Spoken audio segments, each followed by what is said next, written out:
claim to her like that, as if she were his wife.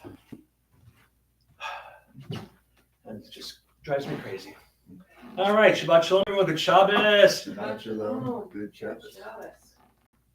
Let's begin. Modeh Ani on page 68. Modeh Ani, thanking God for returning our soul. Modeh Ani lefanecha, melech hai v'kayam. Modeh Ani lefanecha, melech hai v'kayam. Shehechezarta bi nishmati b'chemla. Rabba emunatecha. Modeh Ani lefanecha, melech hai v'kayam. Page 74, Ma Tovu, as we continue warming our voices and our souls up a little bit. Ma Tovu. Ma Tovu, Ma Tovu, Ma Tovu, Ohalecha Yaakov. Mishkanotecha Yisrael, Mishkanotecha Yisrael, La'ani berov chastecha, Ahavo beitecha, Ehesh tachaveh, El heichal kodshecha, V'yiratecha, El heichal kodshecha, V'yiratecha. Adonai haftimon beitecha, U'mekol mishkan kavodecha, La'ani eshtachaveh, V'yechra'ah, Evrecha lifnei Adonai osi, Va'ani tafilati, Lecha Adonai, Ehit Rahatzon, Elohim, Berov Chastecha, Aneni B'emet Ishecha. Page 76, Asher Yatzar, the rabbi's way of thanking God for giving us bodies in which everything opens and closes when it should. Baruch atah Adonai Eloheinu melech haolam asher yatzar et adam b'chokhmah uvaho nekavim nekavim chalulim chalulim galui v'yadu lifnei chisei chavodecha she'im yipatech echad mehem o yisatem echad mehem אי אפשר להתקיים ולעמוד לפניך. ברוך אתה אדוני, רופא כל בשר ומפליא לעשות. Page 80 and following, I'll ask everyone please rise. Birkot HaShachar, the morning blessings.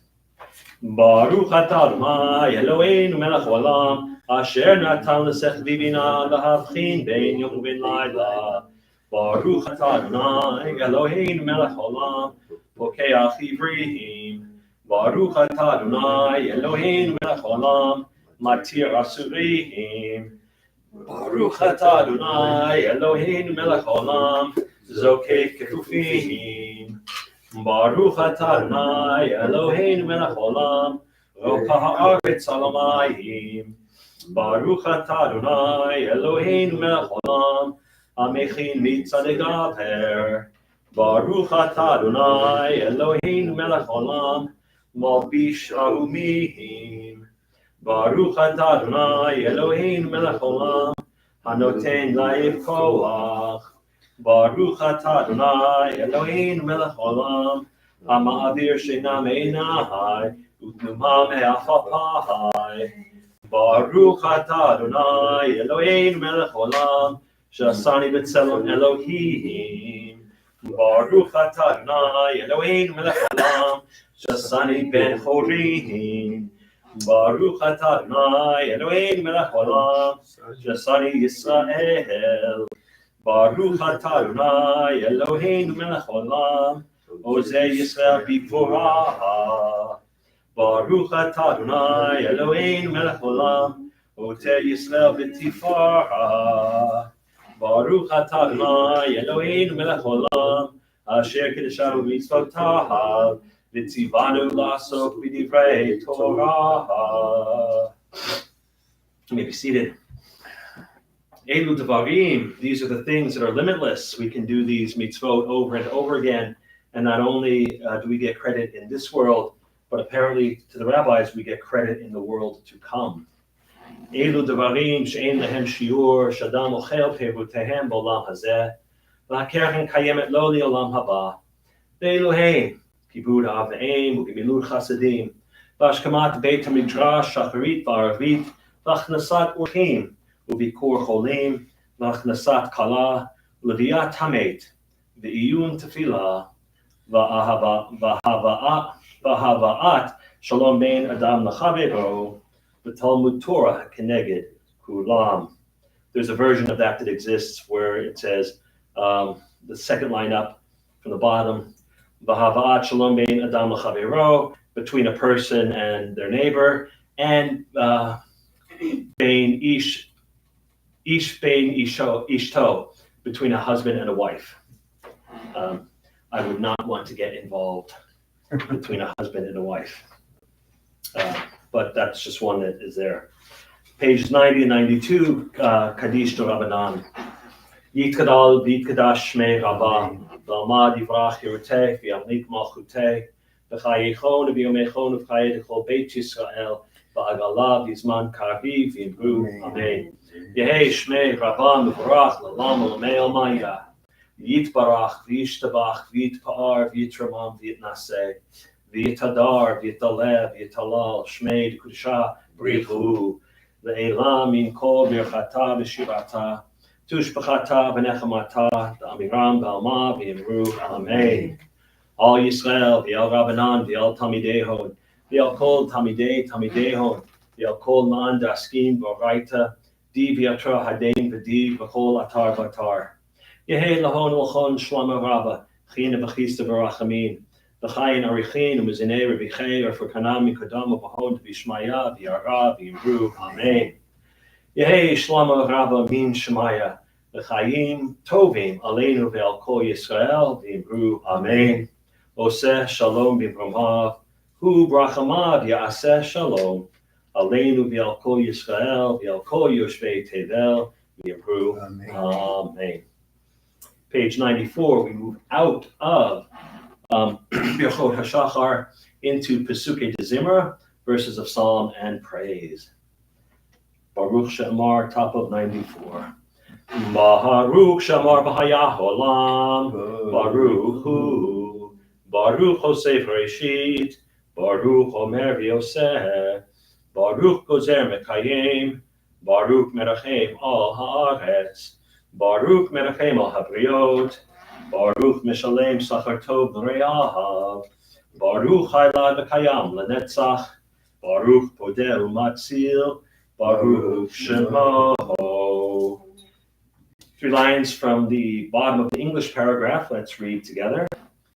With songs of praise, we extol you and proclaim your sovereignty, for you are the source of life in the universe. One God, life of the universe, praised and glorious ruler, your name is eternal. Blessed are you, Adonai, sovereign, who is glorified through praise. Baruch atah Adonai, Melech Muhulal Batih Bachot. Page 96, the Psalm for Shabbat, or some verses from the Psalm for Shabbat. The only psalm that has such a title. It's the only psalm that is set aside for a specific day according to its title. Mizmor Shir Liyom HaShabbat. Mizmor Shir Liyom HaShabbat, Tov Lehodot L'Adonai, Uzamer L'Shimcha Elyon, Lehagid Ba'boker Chasdecha, Ve'emunatecha Ba'leilot, Alei Asur V'alei Navel, Alei Higayom Bechinor, Alei Asur V'alei Navel, Alei Higayom Bechinor. Ki Samchtani Adonai B'chalecha, U'maseh Yadecha Araneim, Magadlu Masech Adonai, Ma'od Amachu Makshavotecha, Ish Ba'al Ba'ar Lo Yeda, U'chasil Lo Yavin Et Zot. Tzadik Hamar Yifrach, Ge'erez Balvanon Yiskeh, Shetulim Beveit Adonai, Bechatzrot Eloheinu Yafrichu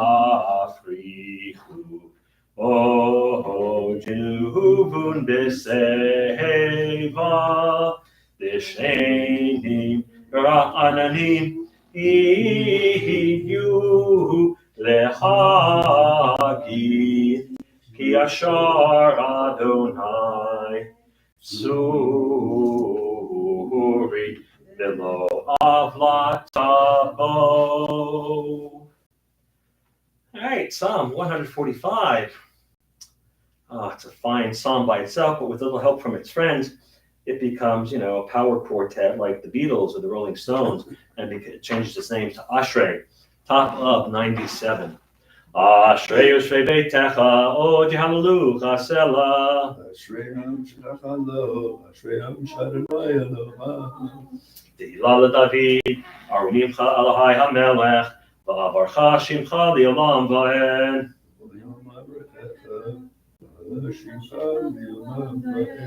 Gadol Adonai U'lo Me'od, V'ligdulato Ein Cheker.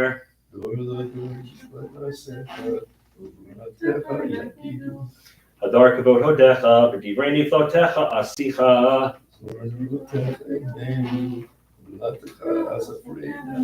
Zecher Raktucha Yabiu, V'tzidkatecha Yiranenu.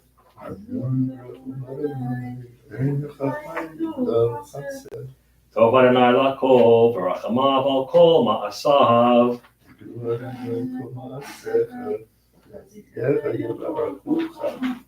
Kavod Malchutecha Yomeru, Ugvaratecha Yedaberu.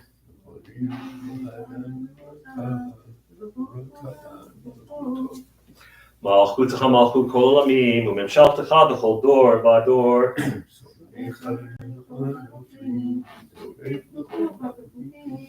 Einei Chol Elecha Yisaberu, V'ata Noten Lehem Et Ocholam Be'ito.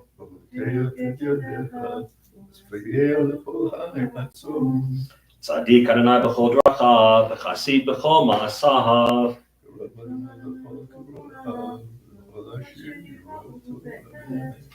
Gretzon Yirayav Yaseh, V'yet Shabbatam Yishma V'yoshim.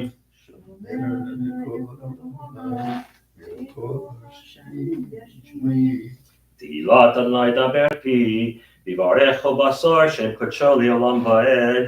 V'anachnu nevarech Yah, Me'atav Ad Olam. Hallelujah. Page 100, we'll continue with Hallelujah. Psalm 150, the final psalm in the book of Psalms. Hallelujah. Hallelujah El Bikocho. Hallelujah Birkia Uzo. Hallelujah Bigorotav. Hallelujah Kirogulo. Hallelujah Betega Shofar. Hallelujah Benevel Bechinor. Hallelujah Betofu Machol. Hallelujah Bemin Yugav. Hallelujah Betiltzalei Shama. Hallelujah Betiltzalei Trua. Kol HaNeshama Tehalelia. Hallelujah. Kol HaNeshama Tehalelia. Hallelujah. Top of 101, Nishmat. Nishmat Kol Chai. Tevarech et Shimcha Adonai Eloheinu. Ruach Basar. Tifrahem Jonei Zechrecha. Malkeinu Tamid Min Haolam Ha'avad Olam. Atayel Eloheinu Melech Elotam. Elohei HaRishonim V'Achronim. Elohei Kol Briot. Adon Kol Toledot. Kula Berov. Hatishpachot.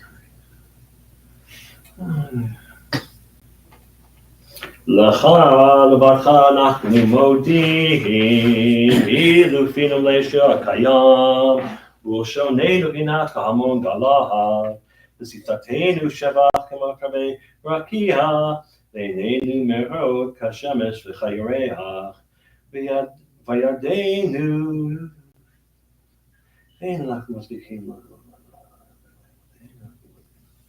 לברך את שמך על אחת. Me'alef alfei alafim, v'rimai atavot שעשית עם אבותינו ואמותינו ועמנו, Al Kain Ivarim Shablita Banu Baruch Neshama V'Nitacha Matenu Shona Hey, hey.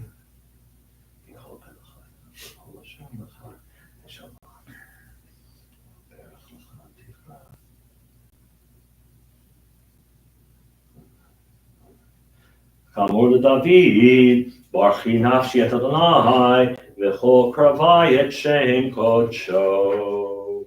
Ha'el b'tatzumu tuzecha, Hagadol b'kvod shemecha, Hagibor l'netzach b'hanora b'norotecha, Hamelech hayoshev al kisei ram v'nisa, Shochein ad mahagro, V'kadosh shemo.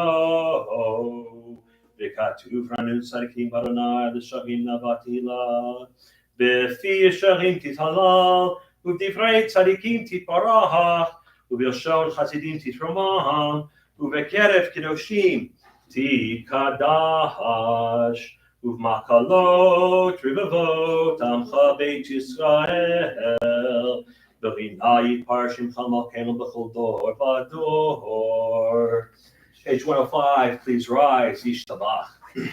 Yishtabach Shimcha La'ad Malkeinu Ha'el HaMelech HaGadol VaKadosh B'Shamayim U'Ba'aretz Ki Lecha Adonai Aleinu V'Elotei Avoteinu V'Imoteinu Shir Ushbacha Halel V'Zimra Ozu Memshalah Netzach Gedula Ugevura Tila V'Tiferet Kedusha U'Malchut Brachot V'Hodaot Me'atav Ad Olam Baruch Atah Adonai El Melech Adol Batishbachot El HaHodaot Adon HaNiflaot Abocher B'Shirei Zimra Melech Elchei HaOlamim Yitadal v'yitadal shemei Rabba V'yalmadi rachirutei v'yamlik malchutei B'chayechon u'v'yomechon u'v'chayedichol beit Yisrael Bagala u'bizman kariv v'yimeru Amen Yehei shmei Rabba mevorach Le'olam lo me'el maya Yitbarach b'yishtabach v'yitpar v'yitramah v'yitnaseh v'yitadar v'yitalev v'yitalal Shmei Kedusha v'richu Leila min kol birchata v'shirata Tushbechata v'nechemata Damiram be'alha V'yimeru Amen. Page 108, Baruch Hu. Baruch Hu et Adonai HaMevorach. Baruch Adonai HaMevorach, Le'olam Va'ed. Baruch Adonai HaMevorach, Le'olam Va'ed. Baruch et Adonai Eloheinu melech haolam, Yotzer ur v'rei choshech, Oseh shalom u'rei atakol. You may be seated. Ameir la'aretz l'darvim aleha b'rachamim v'tuvo mechadesh b'chol yom tamid malsei reshit ma'rabu ma'asech Adonai kulam b'chokhma asita malach ha'aretz kin v'yanecha titbarach Adonai Eloheinu al shevach maseh yadecha v'yam yorei ur shasita yifaru chasela Or Chadash al Tzion Ta'ir V'nizkech ulanu mehera li'oro Baruch Atah Adonai Yotzer HaMe'orot. Top of 112, the top two lines. Abba Rabba Havtanu Adonai Eloheinu Chem Lagedola V'Tera Chamalta Aleinu. Let's read that second paragraph in English together. How deeply you have loved us, Adonai, our God, gracing us with surpassing compassion. On account of our forebears whose trust led you to teach them the laws of life, be gracious to us, teaching us as well. O merciful one, have mercy on us by making us able to understand and discern, to heed, learn, and teach, and lovingly to observe, perform, and fulfill all that's in your Torah. V'ha'erinu b'toratecha, v'dahabek l'beinu b'mitzvotecha, v'yached levadeinu li'ahava u'yirah et shemecha, v'lo nefosh, v'lo nikalem, v'lo nikashel, Le'olam va'ed, Ki v'shem kodshecha, Hagadol v'hanora b'hatachnu, Nagila, Nagila, Nagila v'nismecha b'shuatecha, V'havienu v'shalom me'arba kanfot ha'aretz, V'tolichenu k'miniut li'artzenu, Ki el poel Yeshuot ata, Uvanu v'charta v'keravtanu l'shimcha hagadol sela v'yamet, Lehodot lecha l'yahetcha b'yahava, Baruch atah Adonai, Abocher ba'amo Yisrael, b'yahava. Shema Yisrael, Adonai Eloheinu, Adonai Echad.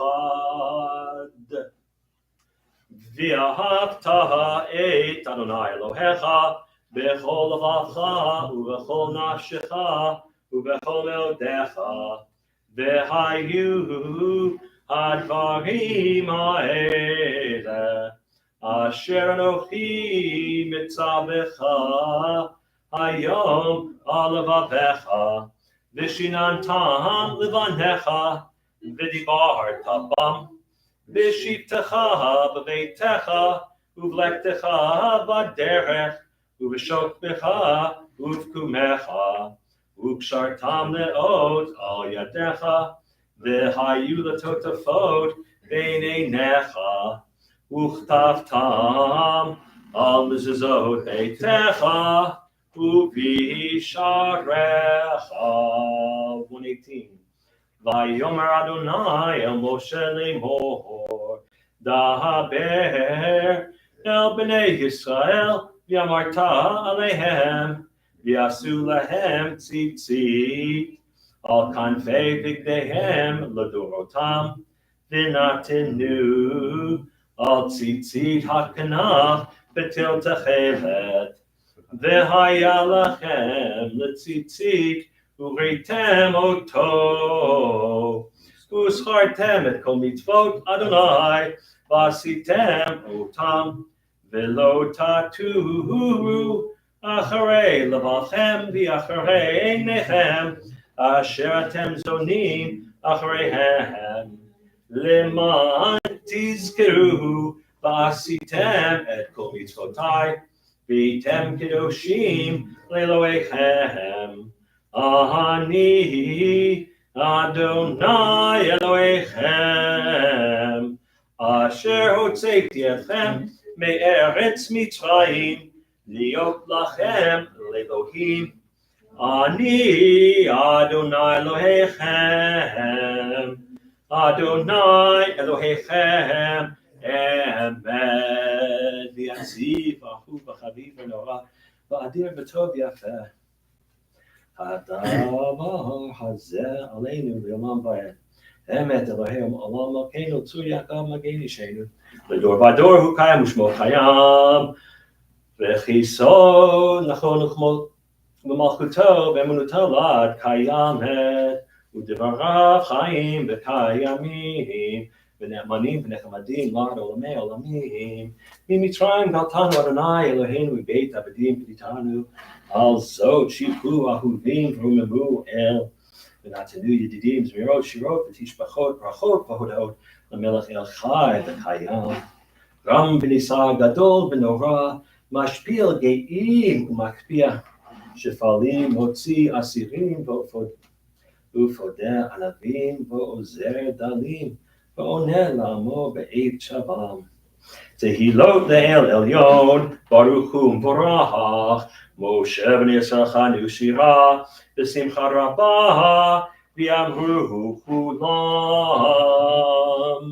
מי כמוך באלים אדוני, מי כמוך נדר בקודש, נורא תהילות, ועושה פלא.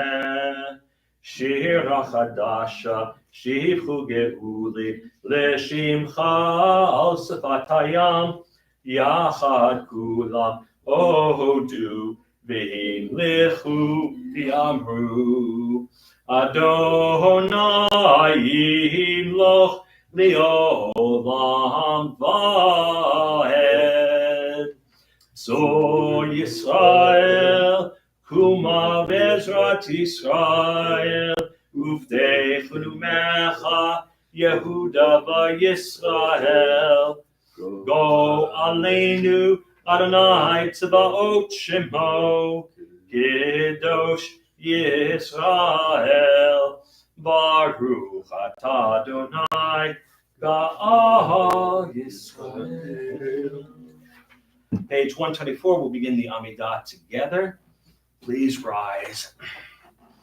Adonai sifatai tiftach, ufi yagi tehilatecha. Adonai sifatai tiftach, ufi yagi tehilatecha. Adonai, open up my lips, that my mouth shall declare your praise. Baruch atah Adonai, Eloheinu, Elohei Avotenu Bimotenu, Elohei Abraham, Elohei Yitzchak, Elohei Yaakov, Elohei Sarah, Elohei Rivka, Elohei Rachel, Elohei Leah, Ha'el Hagadol, Hagibor V'Hanora, El Elyon, Gomel Chasadim Tovim, V'Konei HaKol, Zezochem chastei avot v'imahot, u'mevii goel libnei b'neihem, leman shemo be'ahava, melech ozer u'moshiach u'mayim. Baruch atah Adonai, Magen Abraham, v'ezrat Sarah. Atah gibor le'olam Adonai, mechayei metim atara v'hoshia. Mashiv haruach, Umorid hagashem, mechalkel chayim bechesed, mechayei metim berachamim rabim, zomech noflim verofek cholim, umatir asurim, umekayem emunato lishenei afar, michamocha ba'al givorot, Umidom melech, melech mimi, umechayeh, umatzmiach Yeshua. V'ne'eman atah l'chayot metim, baruch atah Adonai, mechayeh ametim. Nekadesh et shimcha ba'olam, kishem shemakdishimo, tov b'shmei maro, הכתוב על יד נביאך, וקרא זה אל זה ויאמר, קדוש, קדוש, קדוש, אדוני צבאות, מלוא כל הארץ, כבודו. אדיר, אדירנו, אדוני, אדוננו, אדיר, שמך בכל הארץ. Baruch kivod Adonai bimkomo. Echad hu Eloheinu, Avinu Malkeinu, Hu Yashminu, V'hu Yashminu, V'rachamav le'nei kol chai. Ani Adonai Elohechem, Imloch Adonai le'olam. Elohai Tzion, Ledor Vador, Hallelujah. ador nagid godlecha. ולנצח נצחים קדושתך נקדיש. לשבחך אלוהינו מפינו לא ימוש לעולם ועד. ברוך אתה אדוני האל הקדוש.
All right, let us jump ahead to page 134. 134, and let's read this paragraph together in English. Our God and God of our ancestors, be pleased with our rest.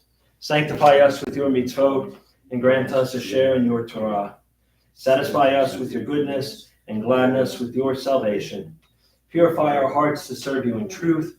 In your gracious love, Adonai our God, grant us your holy Shabbat as a heritage. May Israel, who sanctifies your name, rest on Shabbat. Blessed are you, Adonai, who sanctifies Shabbat. Baruch atah Adonai, mekadesh haShabbat. All right, 139, a little bit of hoda'ah, a little bit of thanksgiving. Lots to be thankful for. It doesn't have to be a big ticket item. Anything, today you got up and you were able to tie your shoes. Hey, a lot of people can't tie their shoes. You put your pants on, your trousers on, and you put them on backwards. Hey, that is something to be thankful for. But it could also be big ticket things. This week we celebrated Thanksgiving, and a lot of us are thankful for any number of things. I'm thankful that you all are here today because I think we'll have fun in my discussion. But so let's start at the top of page 139. Taylor, I'll ask you to start, and we'll just go around until we run out of things to say. For the expanding grandeur of creation, worlds known and unknown, galaxies beyond galaxies, filling us with awe and challenging our imaginations. Modim anachnu lach. For this fragile planet Earth, its times and tides, its sunsets and seasons. Modim anachnu lach. For the joy of human life, its wonders and surprises, its hopes and achievements. Modim anachnu lach.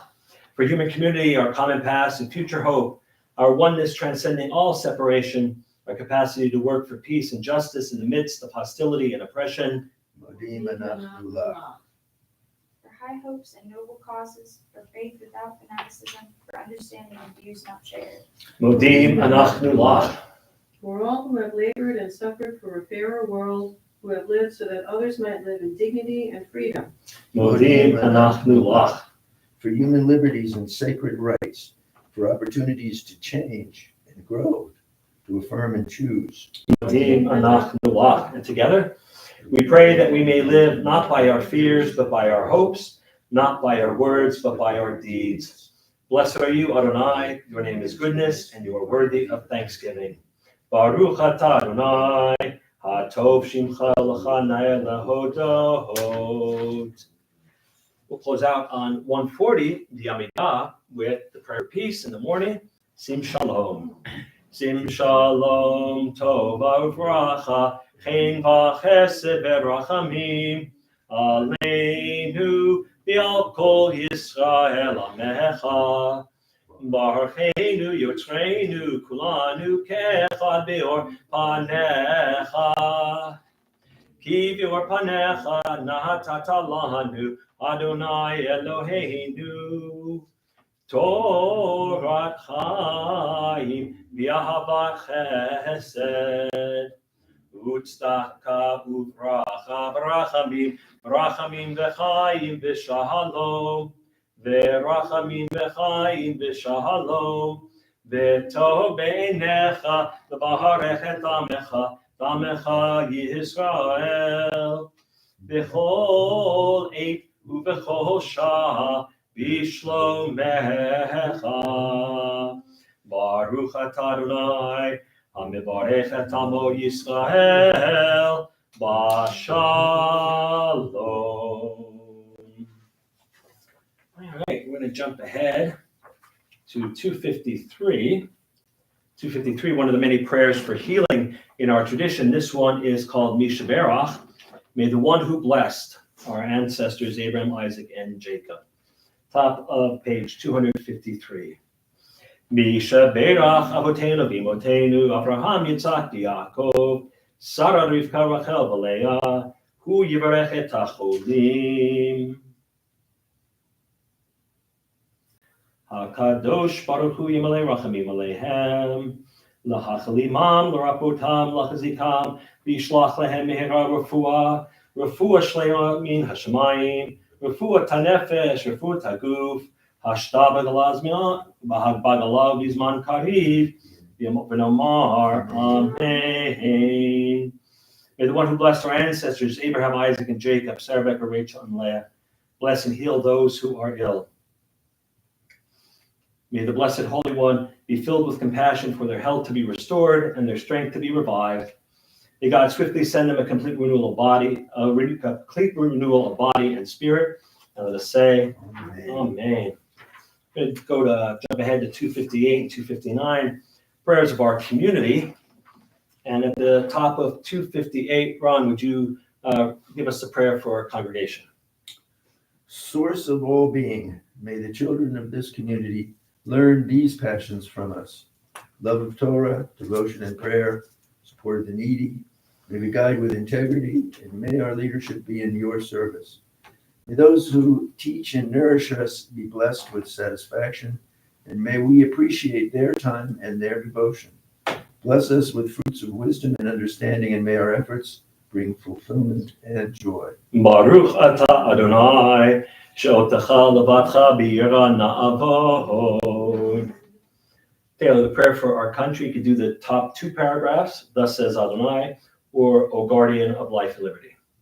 Thus says Adonai, this is what I desire, to unlock the fetters of wickedness and untie the cords of lawlessness, to let the oppressed go free, to break off every yoke. Share your bread with the hungry, and take the wretched poor into your home. When you see the naked, give clothing, and do not ignore your own kin. If you banish the yoke from your midst, the menacing hand, the evil speech, if you offer compassion to the hungry and satisfy the famished creature, then your light shall shine in darkness.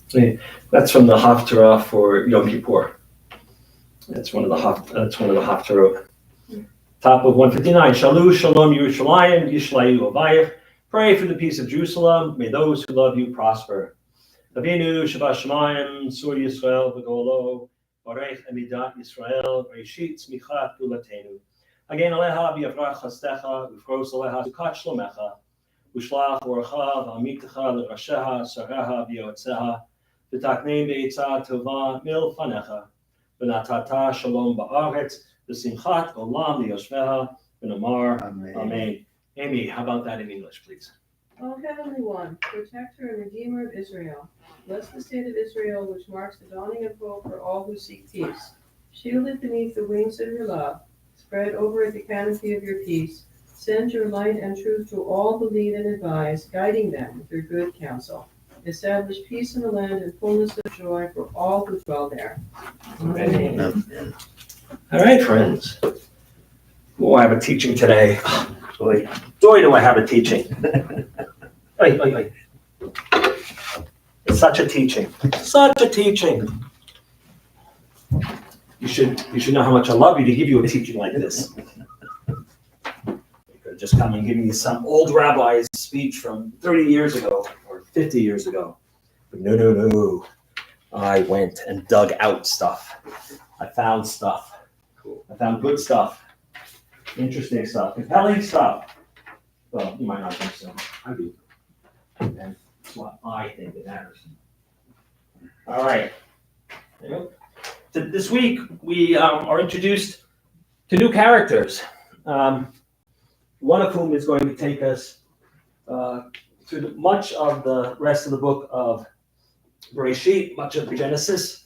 We're introduced to Esav and Yitzchak. No, Yaakov. Esav and Yaakov.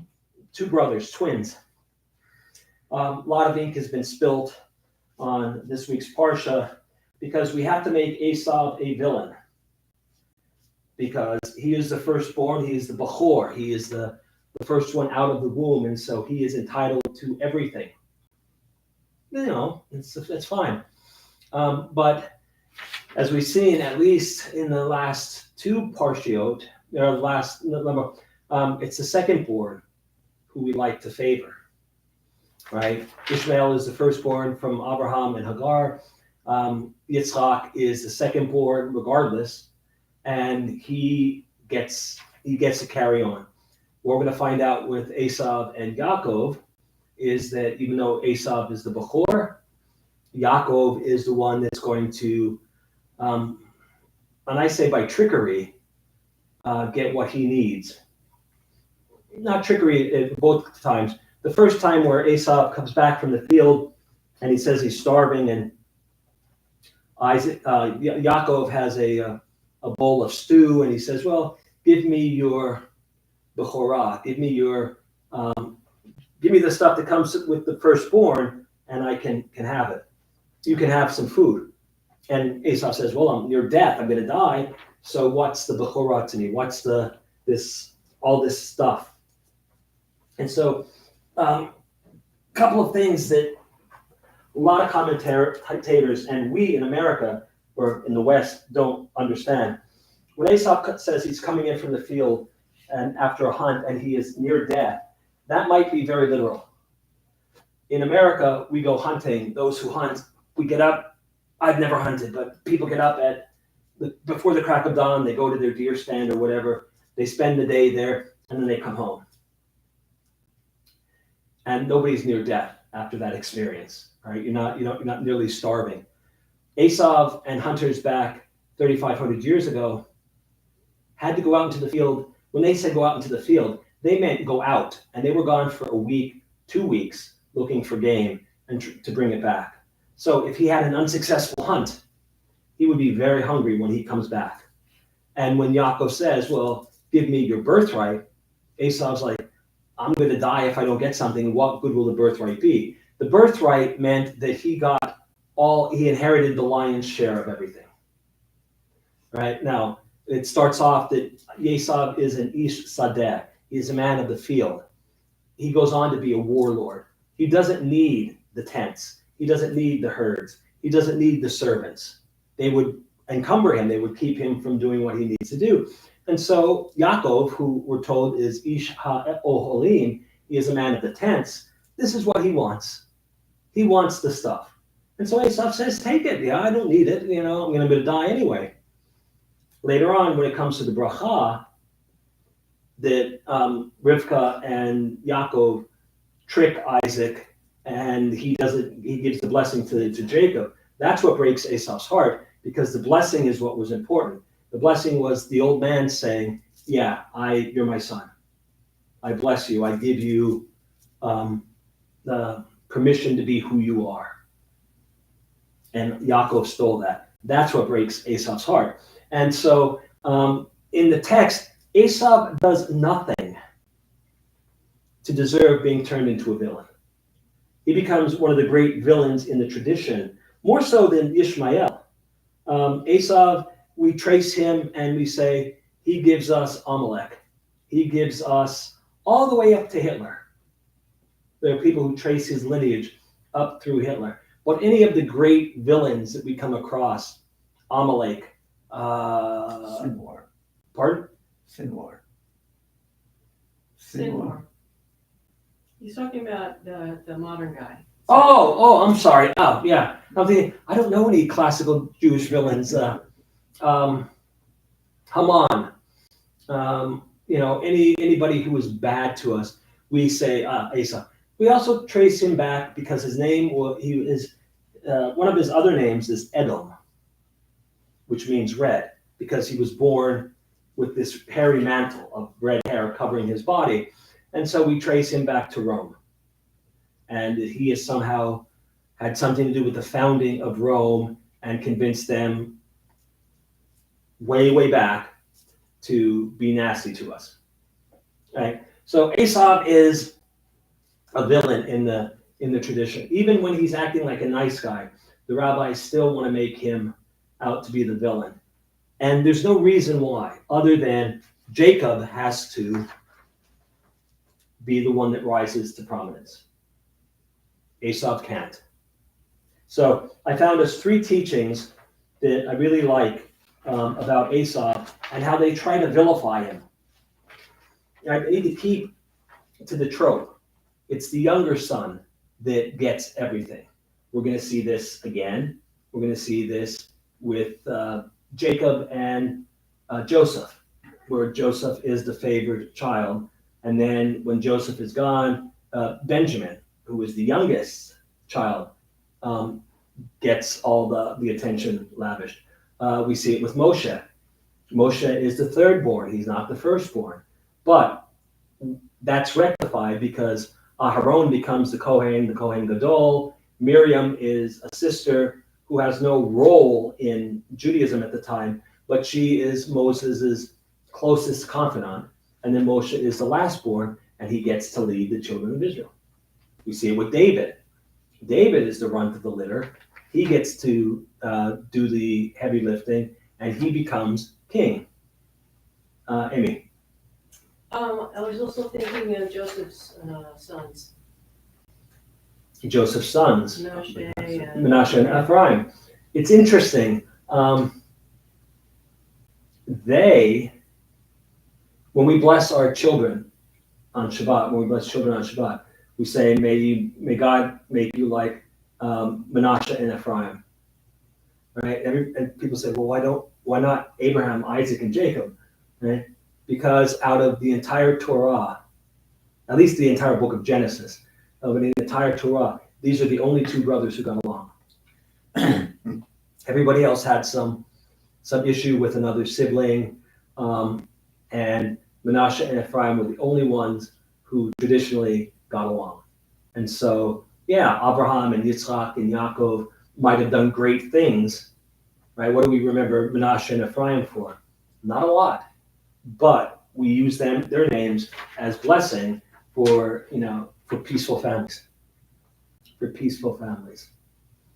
Okay, Vayikru Shemo Esav. This is the verse that we want to focus on right now. And they called his name Esav.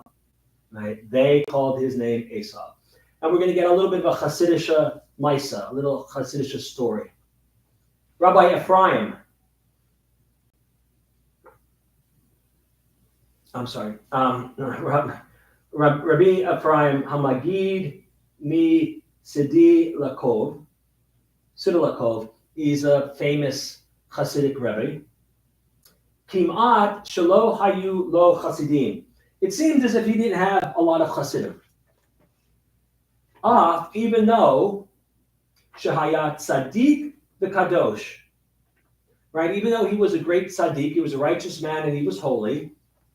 Nekdo shel Habesh. He was a direct descendant of the Baal Shem Tov. Umechaber hasefer hachasidi hayedua degel machane Ephraim. And he is the author of a very famous Hasidic sefer, Hasidic book, The Flag of the Camp of Ephraim, Degel Machane Ephraim. A very, very important Hasidic work. Right? So he's got all this stuff going for him, And yet, he doesn't have a lot of followers for some reason. Pa'am achat, once he was visiting Hit Areach B'Lavov. He was in the city of Lavov. And he was Etzel Achnisim Urchim Hayidua Rebbe Lev Di Mi Malas. A rabbi in the city of Lvov, who was known for welcoming guests. And so Rabbi Ephraim is gone there to see him. Oto Sha'ah Hitareach Babayit Gam Sofer Maskil. At the same time, there was another Jew, but he was the author of books of intellectual interest, a maskil, right? We get the word haskalah from there, the enlightenment, right? So this was not a person who liked the Hasidim. He was more of a person that would talk about,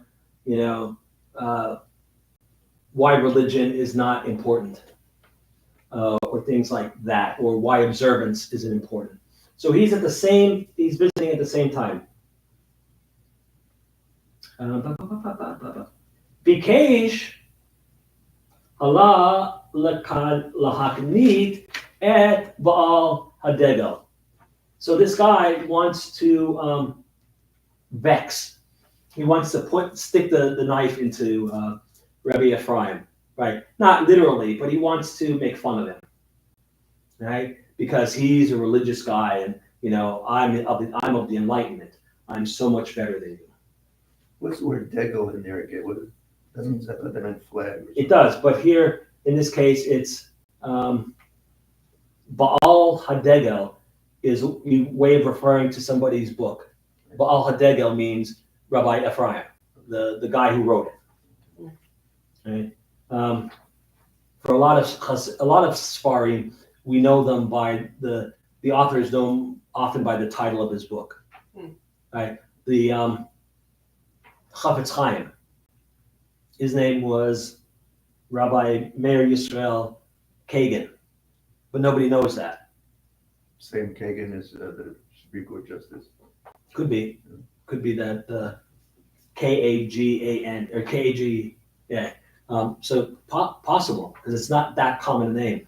But anyway, he's known as by the name of his book, and so is the Degel Machaneh Ephraim.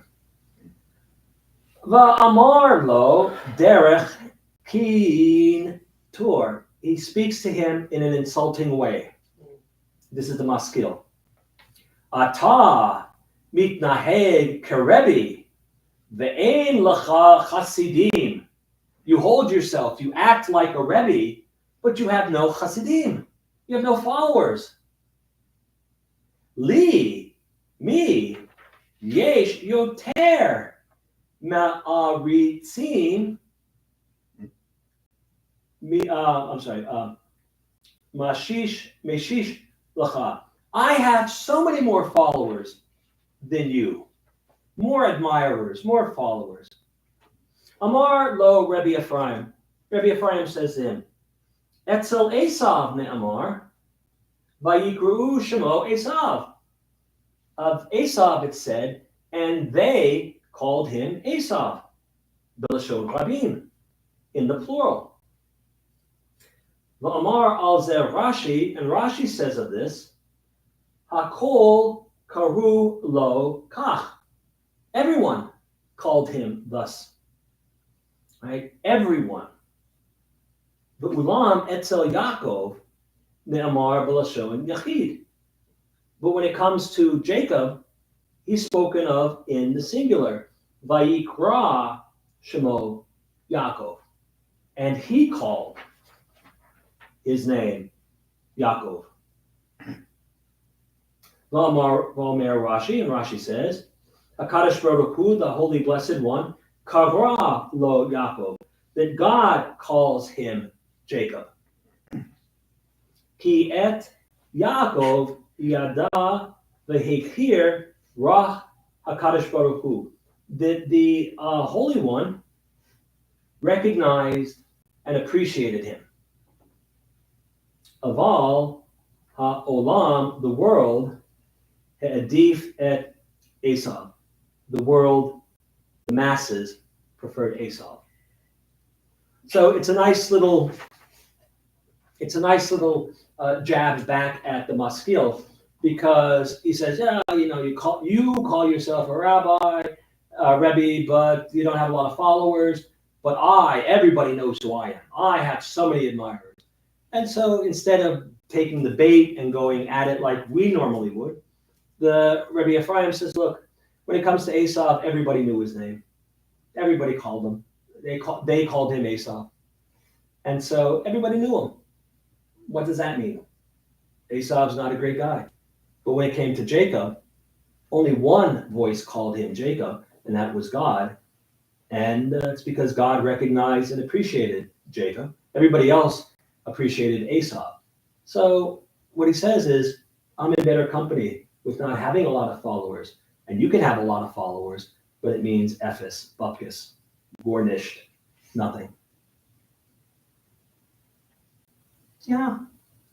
Whether it's just true story or not. But the point is that here we see Esav being pulled into a discussion as some sort of a bad guy, even though he has not done anything, right? He's just being called in this story as, yeah, the masses prefer the guy that is the bad boy. The masses want the bad boy. But when it comes down to it, God wants Yaakov. So I'd rather have no Hasidim and God know me than have all the Hasidim in the world, and it doesn't mean anything. Because the Zara goes through Jacob, right? The seed. The seed comes from Jacob, yeah. And it's true. I mean, this is one of those things that if you are like to the right in religion, a black hat in Judaism, this is one of those things that you spend a lot of time worrying about. To me, it's a grammatical error, right? They call his name Esav, which is referring to his parents. They called his name Esav. Yaakov, it says Vayikra in the singular. Now, that is either a mistake, or they're saying it is it's Isaac who calls him Yaakov. Right? So you have to see the story. But when you take it out of context, it looks like they, meaning the world, calls him Esav, and only one person called him Jacob, and that was God. But it's According to referring to when God addresses Jacob, he addresses him as Jacob, right? Yeah, but God never addresses Esav. No, I'm saying, but that's part of the story. He's only the firstborn. What? Right, But what's interesting is that the same as with Ishmael, when we start wrapping up these stories, we list his lineage. We list Esav's lineage. There was no animosity, really.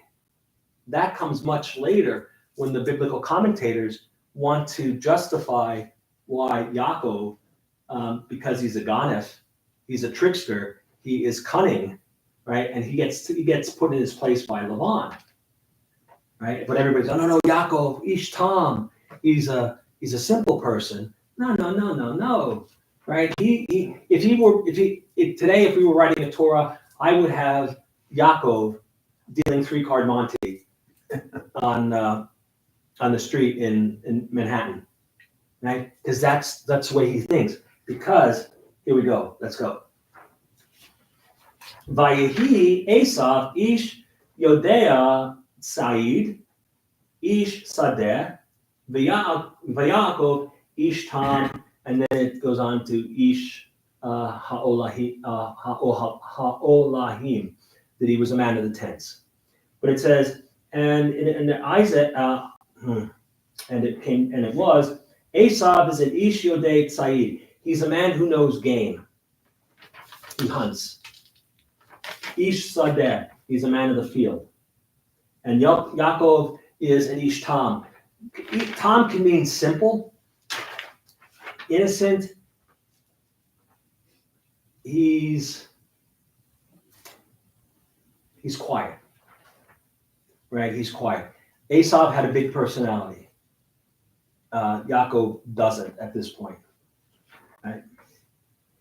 Ki haita bo kefilut. It says because, I'm sorry, Esau ne'amar pa'amim ish. In this verse, the word ish for Esau is used twice.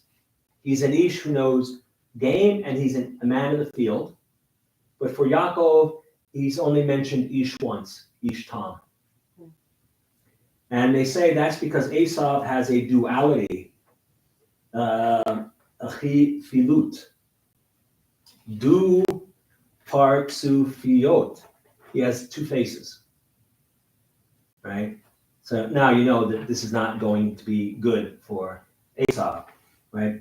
Min hatzad ha'echad ish sadeh. On the one side, on the one hand, he is an ish of the field. Adam oved ha-marviach et lachmo megia chapiv. Right? In the one hand, he is a man of the field. He works and earns his bread legitimately. Right? Now, that could mean earning his bread. That, of course, is a euphemism. Right? He's a hunter, so he would go and get the game. But he does it the right way. He doesn't poach or anything. Okay? Umin hatzad ha'acher ish yadua Said. Aha! He likes the taste of game. Latsud anashim b'chermo. He would go out and he would lure, he would trick, he would lure others and trick them and get what he wants. So he would be the one this particular these sources would put him on the streets of Manhattan, dealing 3-card Monte. He's tricking the game, right? He's No, trying to get game. the first part, Ish Sadeh, he's not tricking the game. The second one, the verb latsud, well, hunt also means to trick. And so he tricks, he's a man who knows the game, not the animal game. He knows the game. Who's he tricking? The animals. The other people. The Lama. Lama lo, right? You got to paint him in a bad picture. You got to paint him in a bad light. And so he knows how to trick people. Even though the text does not justify it. It does not justify it. These commentaries are written centuries, millennia after the events happened. And we're trying to paint a picture of Esau as, yeah, he's a man of the field. We would think that he's a good guy. But he latsud. He knows game, right? He knows how to trick. He's a player. No, again, I think Esau just got the short end of the stick because we need the firstborn to be You want to get it? Just thank you, sir. to be out of the picture, right? And so he's there. He tricks people, right? He tricks people. Aval Yaakov ish tam bechol hazmanim uvechol hanesivot, right? But Yaakov is ish tam. He is an innocent. He is a simple guy. He is unassuming in all cases and at all times. But we know That's not true. that is not true. I mean, the incident with the lentils, obviously, he's not unassuming. We know that. Exactly. But he's the only one left, right? Once we get rid of the Bachor, once we put off Esau, we have to give it to Yaakov. This is why they whitewash They absolutely do. whitewash Yaakov, They absolutely do. right? But the interesting thing is that, and you should, the commentaries, later commentaries are really interesting because when he gets sent to Lavan, right? He doesn't go there thinking, oh, Uncle Lavan. No. Lavan is a trickster too, and he teaches Yaakov a number of lessons Yaakov wants to marry Rachel. And so Laban says, but of course. And then we have that switch with Leah. And then when Yaakov clutches his pearls and says, but, Laban simply says, oh, my dear boy, obviously you don't know our custom. We can't marry the younger one before we marry the older one. So if you wanted the younger one, you should have known you were going to get the older one. Right? Now, I would call foul there because Laban never tells him that. Right? But the idea is that Laban, then it goes back and forth. They have all these interactions, and then, with the herds and everything. Laban is to teach, I think, Yaakov some hard lessons that he doesn't really learn. He doesn't really learn, but he survives them. He survives them. Yaakov doesn't really learn anything until the night he is waiting for Esau to come, where he has that dark night of the soul, where he wrestles with an angel, he wrestles with himself. And he hides.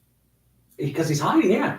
He has to, and that's the thing. He is used to being able to hide in the tents, right? When, Esau's big sin is, and I say this, if I had a nickel, if I had a nickel for every time I said something like this about my younger brother, I would be Jeff Bezos. I would have that kind of money. Maybe, no. Who's a nice billionaire? I don't know. Bill Gates. Bill Gates. He's a Democrat. You like him. He's not a socialist though. Asaph says, after the blessing is stolen, I'll wait till the old man dies, and then I'm going to get him. And then I'm going to kill him. Right? That's in the heat of anger. Right? He's not going to kill him. But Rivka hears that and then sends it to Laban. Right? If I had a nickel for every time I said that about my brother, I'm going to kill him, I'd be rich. Did I kill my brother? No. Because my anger was assuaged, went away, whatever. And then my brother did something else to bother me. Right? Later on, at the end of the Esau part of the saga, when they, Yaakov sends out messengers, and they come back and they say, your brother's out. Yes, your brother's in the area, and he's got 400 men, and he's loaded for bear. Right? And Jacob panics because he thinks after 20 years, Esau is still angry. That's how they left it. Right. His relationship with Esau stopped at, I'm going to kill him. Right, which So that's all he knows. which Jacob didn't hear. Rivka heard it, right? But the point is that Jacob doesn't realize that people change, right? So he sends messengers out. The messengers come back, giving him this, and it's not really 100% accurate because they make it sound like Esau is coming to wage war, and he's not, right? Fast forward to Bamidbar, when they send the spies out to Israel to scout the land, and they come back. And the Hasidic rabbis and their teachers say, when it comes to, with Esau and Yaakov, you don't send an intermediary. You have to go and face him yourself. And that's why that was Yaakov's big mistake, right? So Esau shows up, and he runs up to his brother and he hugs him, and they cry. And, it's this beautiful reunion, except when you get to the commentary. Commentary says, no. Esau was still angry because when he ran up to embrace his brother, he bit his neck. Right? Because there are dots above the letters. And we'll get that when we get to Parshat Vayishlach. And so he bit Yaakov's neck, which turned to marble. And when he bit down, he broke his teeth, which is why Esau was crying. And then another commentator says, but why is Yaakov crying? And so he says, because when his neck turned to marble, it hurt. What are they smoking? Because they couldn't have a reunion in which Esau is forgiving. They needed it to be It always has to be Esau is the bad guy and Yaakov is the chosen one. Yeah, yeah, yeah. The narrative they have to support. They can't support anything else. Right. So they say this Ish in this verse, two aspects to Esau. Esau, that he's honest and he's a con man. Right? And then Yaakov, it's WYSIWYG. What you see is what you get. He's an Ish Tom. No, he's not. Why was he an Ish Ohalim? Why would he want to stay in the tents? Because that's where the gossip was. That's where the information was. That's where, and I'm not being sexist here, but that's where the women were, right? The women and those who weren't out in the fields, either as farmers or as hunters, that's where the information, did you hear so-and-so's pregnant? Did you hear and that's where he would get information. Yaakov deals in information a lot. So you think he's a wuss? Oh yeah.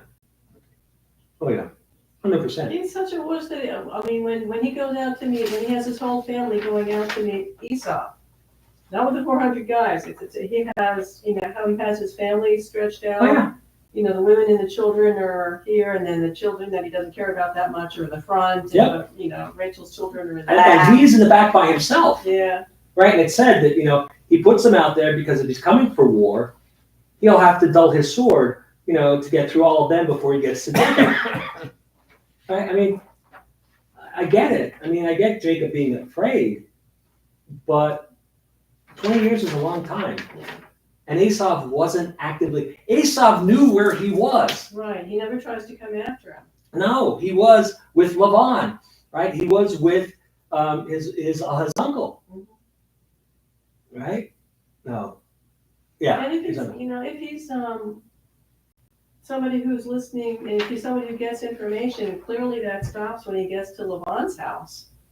Oh yeah. Because Laban's he not. pulls really hard for Rachel, Mm-hmm. which is great, and then he says, yes, I'll work 7 years and I'll marry her. Yeah. And then somehow in that intervening time, he fails to realize that he's not supposed to marry the youngest one first. So he's not getting that information, or he doesn't get that information. Well, but the point is that he's going to marry her before he works the 7 years. He doesn't work the 7 years. That's the price that he's going to pay. And then Laban comes back and says, well, you got the older daughter, you got Leah. You still owe me 7 for Rachel, right? And, again, Yaakov, I get it. He's got to be it. Abraham, Yitzhak, Yaakov. I get that. But Yaakov is not as sweet and as unassuming as we want him, as commentators. As the rabbis want him. As the rabbis want him to be. The rabbis need to find a reason, because he's the chosen guy, and so there can be no wrong in him, and so the wrong is on everybody else. Yeah. Yeah. But anyway. Now, Where's Laban from? What kind of tribe is he from? he's from, Because he's the conniver. He's Rivka's brother, isn't he? yeah, but he's from the Hebron, because when Abraham sends Eliezer to find a wife for Isaac, he says, I don't want a Canaanite woman. So sends him back to Hebron. I'm sorry, not Hebron, Haran. Haran, where Abraham comes from. All the way up into. Yeah. He didn't want anybody from Canaan, because, they're troublemakers. So is Laban a descendant of one of Abraham's brothers or something? It's possible. I would suggest yes, because you go to who you know, right? And if he wasn't directly related to Abraham, he was close enough. He was in the family. He was in the family circle. All right, this last one I love. You're gonna hate it. You're just gonna hate it, because this comes from the Kutzker Rebbe, Menachem Mendel of Kutsk, who is a very, very significant Rebbe in the Hasidic pantheon. He is who came first? The Ishbitzer, and then the school of Peshiska where we have the Holy Yid of Peshischa, Rabbi Reb Simcha Bunim of Peshischa.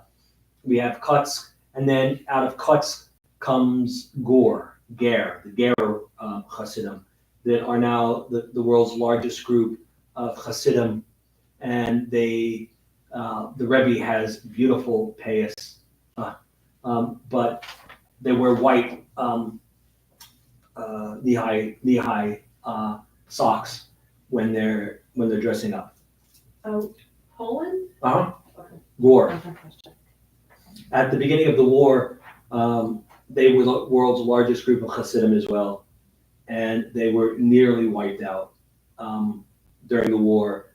A few hundred survived, and in the ensuing 70 years, they're now back at the top. They're an interesting group, but the Kutzker, he's an interesting guy. He didn't like to deal with people. So he locked himself in his bedroom and would talk to people through the door. Why can't I do that? Why can't I do that? That would make you very happy. That would make me very happy. And they pushed the food. They had a little flap. I mean, they didn't push it under the door where everything came out squished. He would open the door and he would take the food, but he wouldn't interact with people until he was done. And then ultimately he came back and interacted. But this is 19th century Chassidut meets the biblical period, right? Vaye'ehad Yitzchak et Esav, right? And Isaac loved Esau, right? This also sets up the competition for parental love, because it says Vayehevet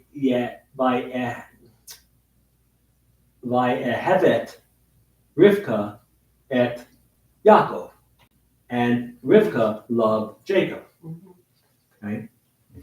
And so this idea that the father could love Esau, right? The Kutzker focuses on this. What does this mean? Esav lo haya ikar megusham. Esav was not a crude farmer. He wasn't, where I came from, he wasn't a redneck, right? Chalovesh chultza mitzuya eret. That he didn't wear a colorful shirt, right? I mean, for whatever reason, colorful shirts were often associated with farmers. Holech yichef, that he didn't walk around barefoot. Ve'roeh chazirim, and he wasn't a swine farmer, right? So the Kutzker is, He's a hunter. right, but the Kutzker is checking off all the stereotypes that wouldn't make for a good role model in Eastern Europe during the Kutzker's period, right? He wasn't here it's a burly farm lad, one who wore brightly colored shirt, went barefoot, and tended pigs, right? Esav Haya Migadel Zakan Ufeyot. Ron, he had a big beard and payas, the side curls, right? This is Esav, right? Manhid Edah. He was a leader of the congregation. None of this stuff. Yeah, where did he get that from? But you're going to see what he's going to do. Right. Umashmiya Torah Keseuda Shlishit, right? That you can translate it as he would listen to words of Torah, or he gave over Torah at Suda Shlishit, which is the third meal of Shabbat. Where's this coming from? Ella Shechalek al Yaakov. He differed or disagreed with Yaakov, Sadiq Kador, who was the Sadiq of his generation, the Seirav Lihikania Lo, and refused to submit to him.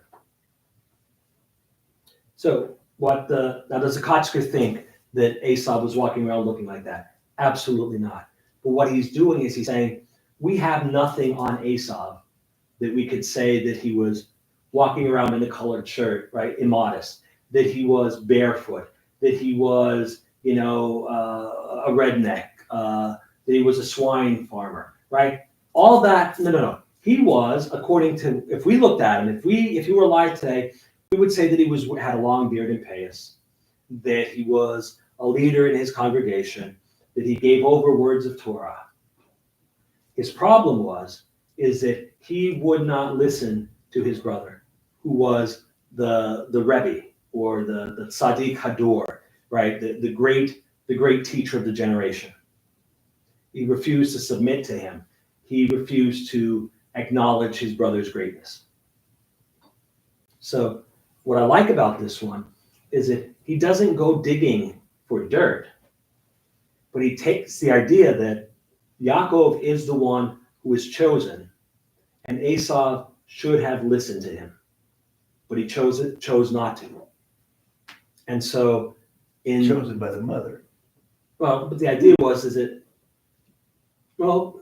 Yitzhak gives him the bracha, which muddies the waters a fair bit. But the idea is that the Kutzker, as opposed to any of the other ones, saying, yeah, I'm going to put it in a way that we'd understand it today. That Esau wasn't, one of the Poles out in the countryside, just being reckless and wild and all of that.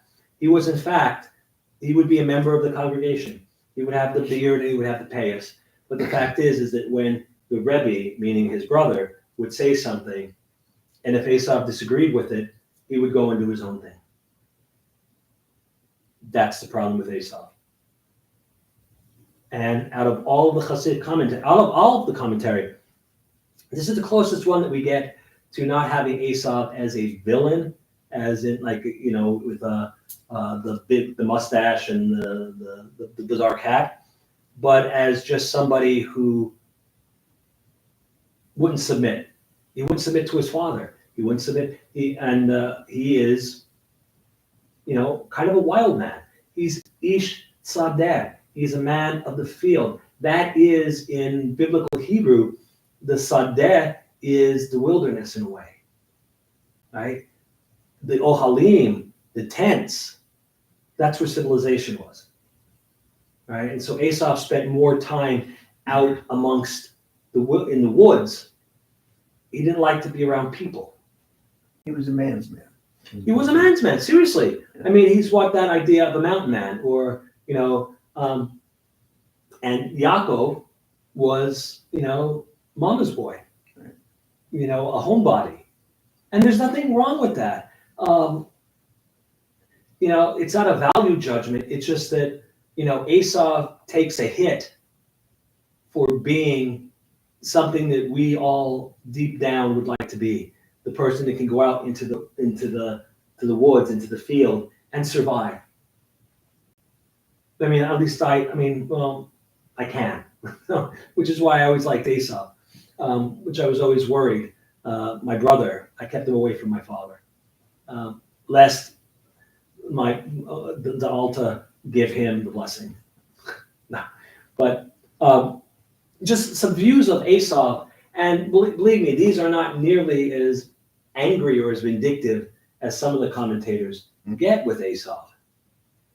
Because much like with Ishmael, there's nothing in the text that suggests that these are bad people. Ishmael is seen mitzachek with Yitzchak, right? Well, the commentators say, well, mitzachek means, you can canoodle, that he was sexually abusing his younger brother. No, I don't buy that. I don't buy that, because they're not using that.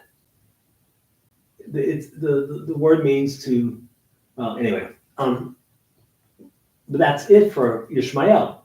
For Esau, it's the same thing. He gets angry when his brother steals and the mother steal. They don't just, he doesn't exchange it. He doesn't sell it for the lentils, right? Yaakov got the Bechorah, got the stuff. And then he went with his mother and stole the blessing.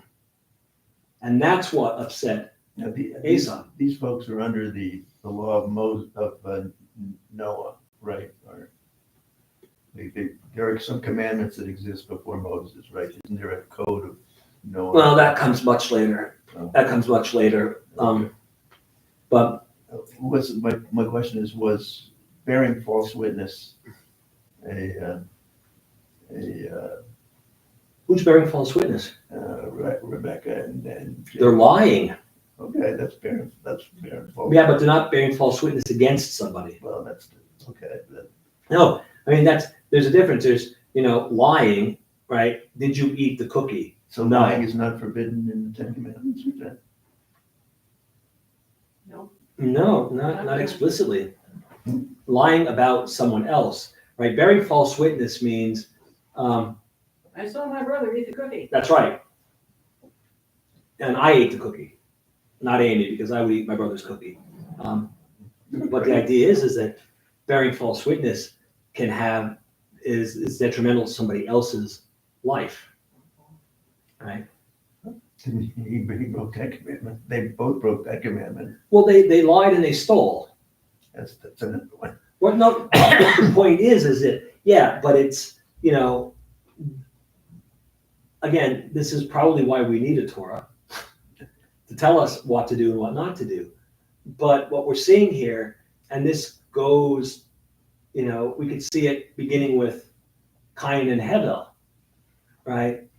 Hevel, the younger, gets his sacrifice is accepted, and Cain's isn't, right? We see it with That's because God likes venison, right? well, but then we have, we don't know much about Abraham. The Midrash comes up, but we don't know that much. So we don't know what his relationships were with his family.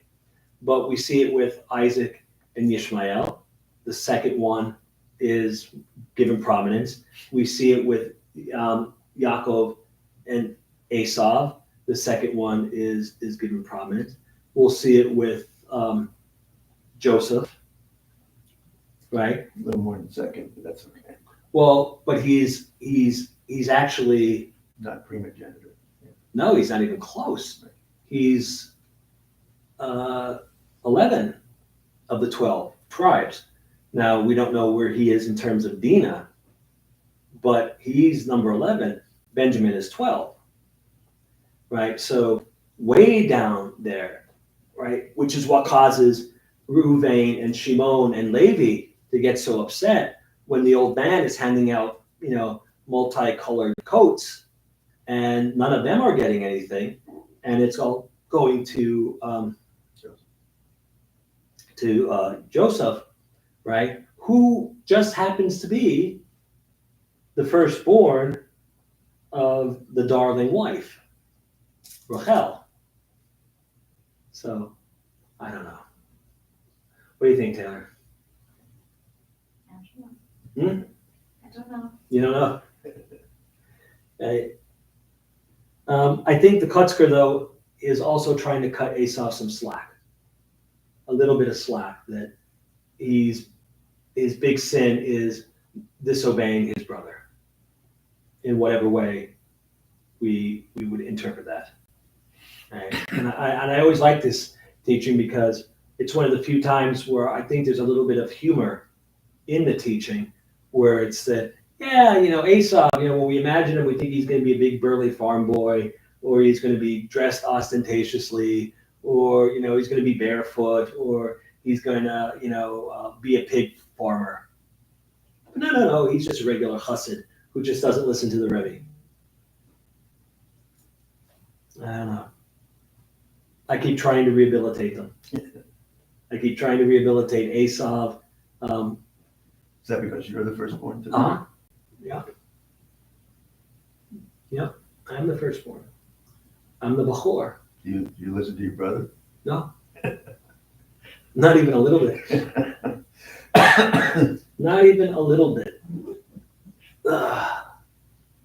But yeah, A lot of family dynamics that go on in the book of Genesis, and not all of it's good. And I think the reason it's there is to teach us that you can still do great things while having a dysfunctional family.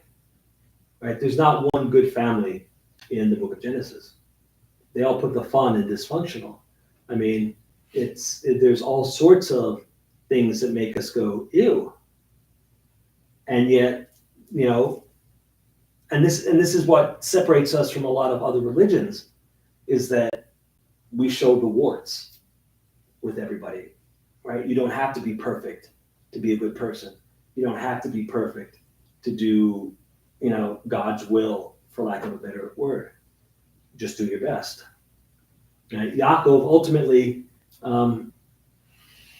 don't want to say is fully redeemed, but he gets as close to redemption as he can. He does change. He does. And it takes a long, long, long time for him. And it takes a whole bunch of beatings from Laban. And it takes a dark night of the soul. And it takes a lot of stuff going on with his family before he starts to realize. And then for me, it's the moment of most transformation is when he and Esau embrace after 20 years. And Esau says, well, and Yaakov says, but ultimately it was Esau is, look, you saw my man? I did all right for myself. You actually, with the Bechorah, that was fine. I think he's still a little sore about the blessing. But, that's just me. That's just me. I guess maybe I would hold on to that. But they hug, they embrace, they cry, they part, and there's no harsh or bad interaction between them. Yaakov says, I've done well for myself. Esau says, I've done well for myself. Great. So where's the schism between the two brothers? There is none. The rabbis created. Right. So in that blessing that Ephraim and Manasseh get, really they're making a big deal out of not much, because there really wasn't much ill will between Esau. At least it wasn't from Esau to Jacob. There might have been something from Jacob to Esau, but right. But the commentators don't read the Bible the way I do, because most of the commentaries were buying into the tradition of this is what we've had handed down to us. This is what we've been told. This is what it means. And so, yeah, there's some sort of schism between the two, but it's rabbinically created. Or it's part of that oral tradition that comes down because we know we can't be friendly with the Ishmaelites and we can't be friendly with the Edomites because, they're bad people. Contrary to everything there. So I get in trouble when I'm in with my Hasidic friends when I talk like this, because they're like, that's not the tradition. That's not the Masorah. That's not. I know. But how I'll admit that it's not the Masorah. And, if you want me to teach it straight, I'll teach it straight. But you got to give it wiggle room. You got to understand that there are different ways of looking at it. And then that's when they clutch their payas and scream at me that I'm a heretic because Rashi speaks and says this. I'm like, yeah, but Rashi could be wrong. Oh my God, how could Rashi be wrong? Like, Rashi lived 1,100 years ago. 1,100 years ago. He didn't know psychology. He didn't know biology. Oh, Rashi knew. God revealed. okay. Got a lot of hashish wherever Rashi was. I have a friend who, very intelligent, went to Johns Hopkins, all that stuff, and believes that the Zohar was written in the 1st century of the current era, even though we know it wasn't. It's a medieval. Yeah. It's a medieval form of Aramaic, and yet somehow it was written down that way in the 1st century because God decided to inspire Shimar Bar Yochai to write the Zohar, and gave him it in a language that nobody would have understood until the Middle Ages. And my friend with a straight face, of course, that's how it was. I'm like, oh, I can't. That's why I can't be a chassid. I can't be a chassid. I can't check my brain at the door. Anyway, any questions, comments? Do you all still hate Esav? No. No? Good. It's a work in progress. This is grandson. This is grandson. All right, we have an announcement. Starting tomorrow, a word that strikes heart into the a word that strikes fear into the heart of parents and grandparents. Kislev, the month of Hanukkah. So I'm going to announce the new month. We're on page 261 if you want to follow along. Yehi ratzon milfanecha Adonai Eloheinu ve'Elohei Avotenu v'Imotenu shetichadesh aleinu et hachodesh haba l'tova v'livracha v'titein lanu chayim arukim chayim shel shalom chayim shel parnasa chayim shetehei vanu ahavat Torah v'yirat shamayim chayim shiyimalu Mishalot Livenu L'Tova. Amen. Our God and God of our ancestors, may the new month bring us goodness and blessing. May we have long life, peace, prosperity, a life exalted by love of Torah and reverence for the divine, a life in which the longings of our hearts are fulfilled for good. Rosh Chodesh Kislev Yihyeh B'Yom Rishon Uvayom Sheni. The new month of Kislev will begin this evening and go through Sunday and Monday, which will mean Hanukkah is 25 days away. We go from a month where there was nothing, save Shabbat, to a month that has Hanukkah. All right, 282, please. Please rise. Aleinu. Aleinu l'shabeach l'adon hakol l'atei kedula liotze reishit shelo asanu k'goyei haratzot v'lo hosamanu k'mishpachot hadama shelo sam chelkeinu kahem v'gor aleinu Kechol hamonam, la'anachnu korim, mishtachavim u'modim, lifnei melech, mochei hamlachim, hakadosh baruch hu, shehu notei shamayim v'yosed haaretz, u'moshe b'karo b'shamayim imal, u'shli natuzo, b'govei meromim.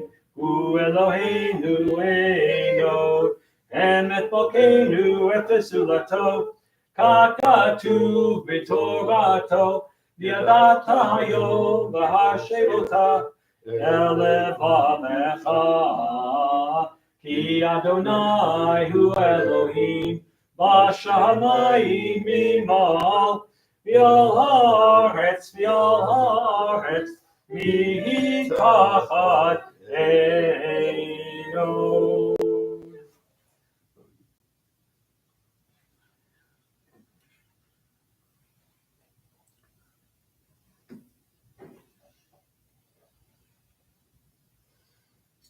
Kakatu b'toratecha Adonai imloch le'olam va'ed v'nemar v'haya Adonai Lamelech al kol haaretz bayom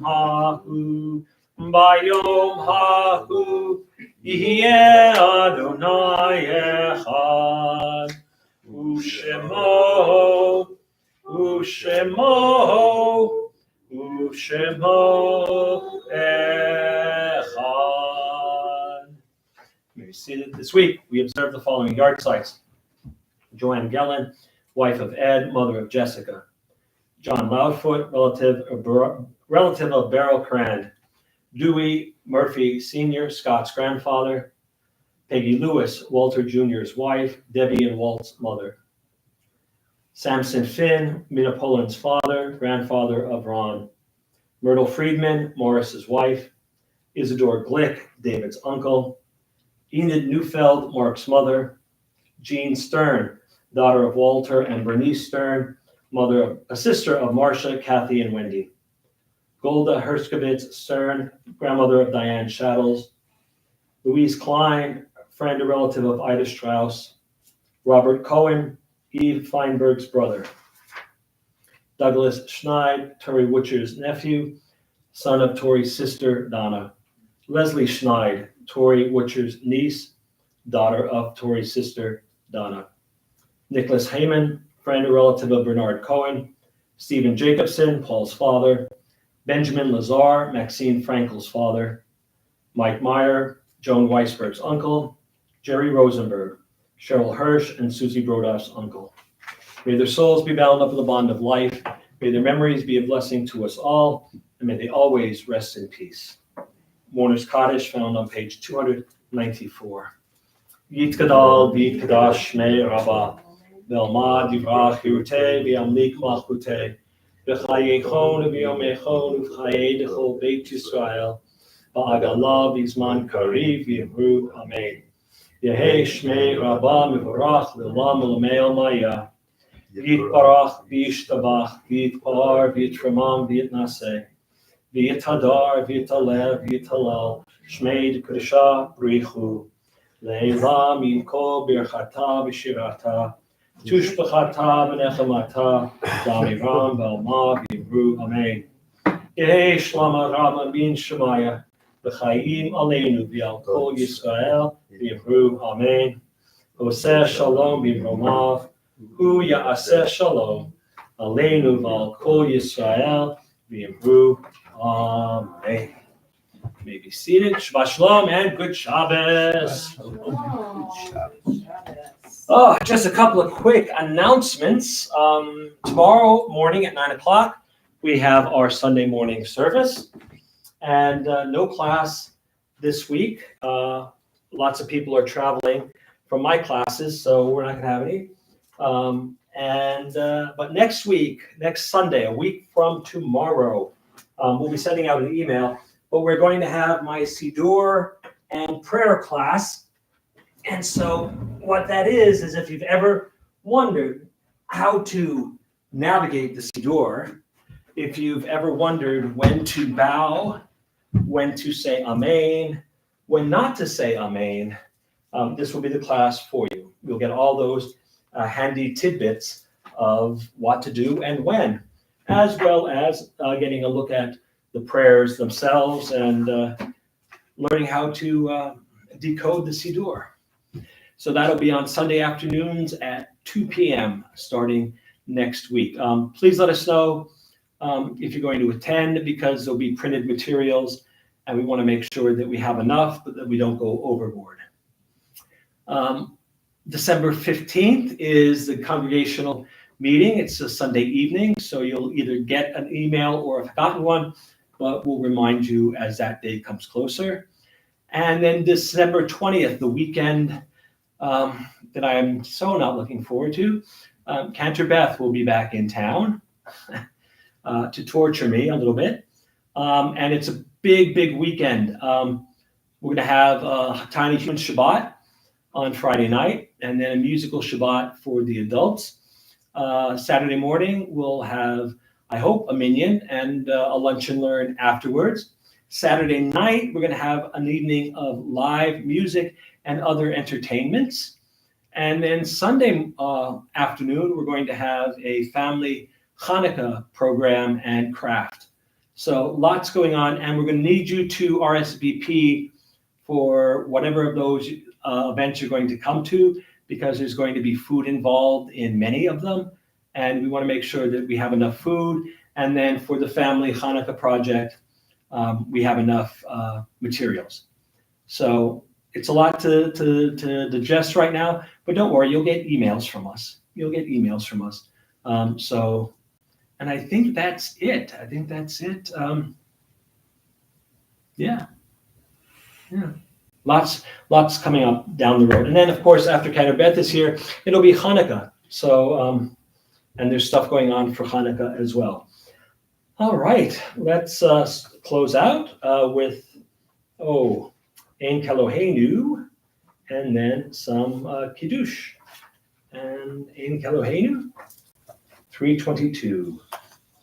Ein Keloheinu, Ein Kadoneinu, Ein Kimolkeinu, Ein Kemoshienu, Mi Eloheinu, Mi Chadonenu, Mi Chimolkeinu, Mi Chemoshienu, Nodel Eloheinu, Nodel Adonenu, Nodel Imolkeinu, Nodel Moshienu, Baruch Eloheinu, Baruch Adonenu, Baruch Malkeinu, Baruch Moshienu, Atahu Eloheinu, Atahu Malkeinu, Atahu Moshienu, Atahu Shektiru, Abahotenu, Lefanecha Ketore Asamim. Now, a little bit of Kiddush. V'shamru b'nei Yisrael et ha-Shabbat la'asot et ha-Shabbat לדורותם ברית עולם. ושמרו בני ישראל את השבת לעשות את השבת לדורותם ברית עולם. ביני ובין בני ישראל אותי לעולם. ושמרו בני ישראל את השבת לעשות את השבת לדורותם ברית עולם. כי 6 ימים עשה אדוני את השמיים ואת הארץ. ושמרו בני ישראל את השבת לעשות את השבת לדורותם ברית עולם. וביום השביעי שבת ויהי נפש, שבת ויהי נפש, שבת ויהי נפש. ושמרו בני ישראל את השבת לעשות את השבת לדורותם ברית עולם. זכור את יום השבת לקדשו, 6 ימים תעבוד ועשית כל מלאכתך, ביום השביעי שבת לאדוני אלוהיך לא תעשה כל מלאכה. אתה ובנך ביתך עבדך ומתך ובהמתך וגרך אשר בישרך, כי 6 ימים עשה אדוני השמיים והארץ, את הים ואת כל אשר בם, וינח ביום השביעי, על כן ברך אדוני את יום השבת, ויקדשהו ספרי לחיים. ברוך אתה אדוני אלוהינו מלך העולם, בורא פרי הגפן. Cannon grape juice. Nothing beats it. All right, who says hello to us via the intertubes?